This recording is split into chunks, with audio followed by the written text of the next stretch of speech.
సృష్టి అసలు సృష్టించడమే రక్షణ ప్రక్రియకి మొదలు. ఎందుకంటే శరీరం భగవంతుడు ఇస్తే కదా ఈ శరీరంతో ఏదైనా పుణ్యకార్యం చెయ్యడం, దుఃఖం వలన పాపాన్ని పోగొట్టుకోవడం సాధ్యమయ్యేది.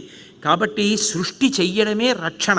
కాబట్టి ఏ ఒక్క మహానుభావుడు సృష్టి చేస్తున్నాడో, ఏ మహానుభావుడే లోకాలనన్నింటినీ రక్షిస్తున్నాడో, కాపాడుతున్నాడో, ఏ మహానుభావుడే మళ్ళీ ఈ లోకాలన్నింటినీ తనంలోకి లయం చేసేసుకుంటున్నాడో, ఏ ఒక్కడే సృష్టికర్త, స్థితికర్త, ప్రళయకర్తగా ఉన్నాడో, ఇన్ని కోట్ల బ్రహ్మాండములను సృజించేటప్పుడు కానీ, నిర్వహించేటప్పుడు కానీ, మహాప్రళయంలో లయం చేసుకునేటప్పుడు కానీ ఇలా చెయ్యి ఎత్తి వాడవలసిన అవసరం లేకుండా తన సంకల్పానికి అనుగుణంగా కేవలం చూపుల చేత ఎవడు సృష్టించి నిర్వహించి లయం చెయ్యగలడో అటువంటి పరమాత్మ కేళిలోల విలస దృగ్జాల సంభూత నానా కంజాత